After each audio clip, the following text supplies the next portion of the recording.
Hey everybody, it's Kat. Welcome back. Today, I wanted to talk about RSD, so rejection sensitive dysphoria. RSD causes you to have these extreme emotional reactions to failure or when you feel rejected or just when you feel like you've let somebody down. I unfortunately have too much experience with this in my opinion, but I didn't know this was the case and the cause for some of the reactions and difficulties that I had until probably about a year ago. It definitely, for me, has made some situations, especially at work, really difficult. So, meetings can be extremely difficult. I had to talk to management one time. They had already told me I was not in any sort of trouble. However, I had done something, wrong or like not the right way. And they wanted to talk through that with me. So, not a big deal, right? But just the fact that they were talking about it and pointing it out like, you know we prefer that you did it this way, or maybe we could try this, felt to me like, "You're wrong, you did it wrong, I failed," they are disappointed, and I felt so bad. There was just this, in my brain saying, "I did this wrong. This is bad. I had such an extreme reaction. I had my first panic attack I've ever had in my life. I could not stop hyperventilating and just crying, and to the point where they actually left the room to leave me so I could just calm calm down, try to come out of it, even though I really had no idea what to do. I just started just focusing on my breathing and breathing in, breathing out, and trying to just focus on that and not the whole reason that I was in that room. More recently, I had a group meeting. We were trying to work through some issues. I knew that it was a working meeting, and it just meant that we were there to gather ideas and get clarification. But throughout the course of the meeting, to me, it felt like there was so many why questions that were coming to me about how I do certain things or why, and I started to feel really attacked and hurt, and I had to turn off my camera for the remainder of the meeting so they couldn't see me. I do not, for this exact reason, this RSD, I do not have a good poker face. You will see everything written across my face. So I had to turn my camera off.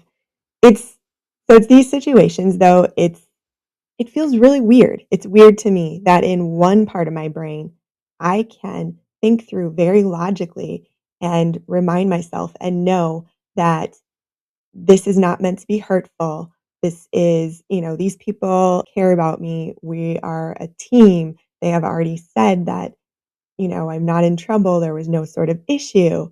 So that's one part. But then in the other part of my brain that just doesn't care and doesn't fully understand that and still has this reaction and this need to just release and just, it's emotional, it feels raw. I usually feel like my insides are on fire. It feels like fiery, achy. I have like kind of a pain in my stomach. I usually start to like breathe differently or feel like I'm having difficulty breathing. And it always pretty much normally results in me crying too, which is never great at work. Certainly not something that I would prefer. And I've had to find ways to work with this and to be very open and vulnerable with people so that they understand me and they understand my certain reactions and difficulties that I have processing and working through things. So, just some ideas for you, some things that have worked for me. If it's a one on one meeting that's planned for like my review or a critique or something, and it's kind of making me, it makes me feel easy. I start to, or makes me feel uneasy. I have started to make notes ahead of time just so, I have something there so that when my brain stops kind of processing and thinking through these and is just focused on that reaction and the emotional feeling, I still have written down the things that were important to me to say so that I can focus on that. And a lot of times what helps to get some clarity is to ask about the agenda ahead of time for the meeting. Just a quick email saying, "Hey, thanks for the invite. I just wanted to get some clarity. Can you send me the agenda ahead of time so I can kind of, process and get some perspective so that I can offer something valuable to the meeting." You always, it helps when you spin it like you're doing it for the reason of, wanting to have a fruitful and productive discussion, which is honestly what you are trying to do. Those one-to-ones, I also have started by offering kind of like a short disclaimer and just saying ahead of time that there are times where, depending on the discussion, that I might have some difficulty in how my brain perceives the situation or perceives what's being said, and I can have emotional reaction. I ask them to just be very clear on what they're asking of me and to make sure to recap at the end of the meeting before I go what it is that they ask. What is the ask, and what do I need to do going forward? The difficulty with RSD and ADHD, anxiety, autism, a lot of these things is that your brain is thinking and moving and doing things while you're also trying to process and do different things. And it's just a different way of processing and handling things. So my brain is starting to get wrapped up in the emotions, but then I'm missing the purpose or the action item or what's said. So those are a couple things that have been extremely helpful for me. And like I said, also just sometimes choosing not to be on camera is good because then you don't have to worry about people seeing your reactions and how you are handling things or how you are processing things. I also try to always take notes. That way, typically, when people are asking something and they're posing a question, but then there tends to be all this other dialogue or something added to it, I by the time I have an opportunity to talk, I usually will forget what I wanted to say. So I tend to take notes. If somebody says something, they have a question, and they're going to go into other things, I jot down things so that I can remember and still feel like I have something meaningful to say to the discussion. Um, I just overall wanted to talk about this today because it was something that I had a lot of difficulty with.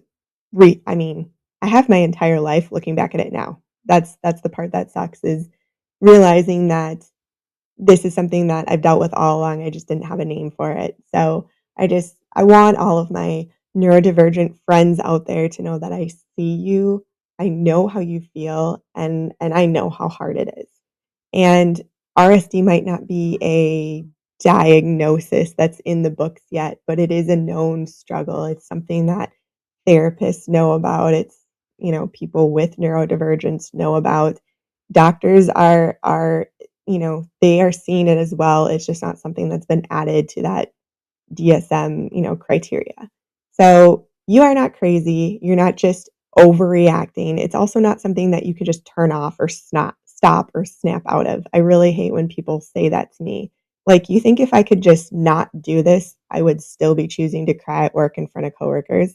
Hell no. Like, it feels embarrassing. So and I'm really sick of feeling like I always have to apologize for how my brain works and how I react and how I'm thinking. And I feel like I've spent a lot of my life doing that. And so, here's to not having to do that and remembering that the world needs brains like ours. We have attention to detail, we hyper focus, we have increased empathy, just to name a few. So until next time, I'm here. Like, subscribe, share, and I'll talk to you later.